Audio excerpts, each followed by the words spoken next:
Ki khubor ka bate CTV. Lawan Rajaphi taka Frank Motors. Booking open for the new Nexon. Visit Frank Motors or call 7045207973. This is Neo. Listen, I have some amazing news. I will be performing in India for the very first time. My maiden performance will be at the Cherry Blossom Festival, November 18th in Shillong. I expect to see you there. Go get your tickets right now. Roxy Tickets. Go get them. Grab somebody sexy, tell them, hey, give me everything. Kajing penyukup penher tuk-tuk arshaka ya kabala tip kum ka West Khasi Hills Motocross Challenge. Kelas dang haka khat nyotrik unai wing araja arpulai. Ya kabala pli perda duba bajap pengruk UMDC jong karamra jerngam constituency. Ubalanya ya ka tuk-tuk kum kadak ban pli ya kini kajing yukup.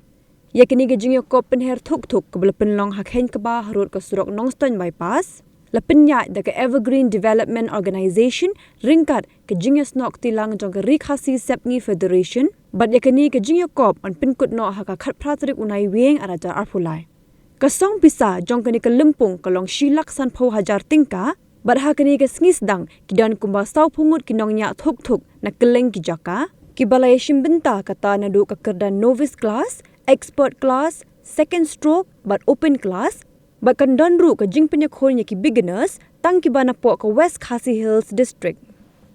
Kasin ke beningkong, hawat ke DKK ke ba ngisgau sarong kum ke district bangi yo kene ka organization ke balaban penyat ya kene ka Motocross Challenge arjar arpulai ke balong ke AK ke ba yangi kum ke West Khasi Hills District ke badang log thumai hawat pat khawairu skwa ban pentip kene ka cakak neru ke badan hang ne ngayo ban sim no parlo jonga kania cakas teng kadi ke jonga di ka ya penya je kania bat nga dap da jing kemer bang ada ya cha constituency ban let ngayo i ba ya practice ki khun samla jongi jonga ne ka dong ka than hakane ka caka bat nganget ba barok ki ba sim benta kenya ay kata ka sporting spirit bat barok be sim benta nga ay ka jingkit bab kit biang ya pi barok bat nganget ba nakane ka Motocross Challenge hang ne nginang mi susu bun ki klur ki ban nya baik ki batrim hapo kani ka jela ka baye jongi ki bala ban warra ya kanam nakabenta ka yeng kasam ka jongki nakabenta ka imlang salang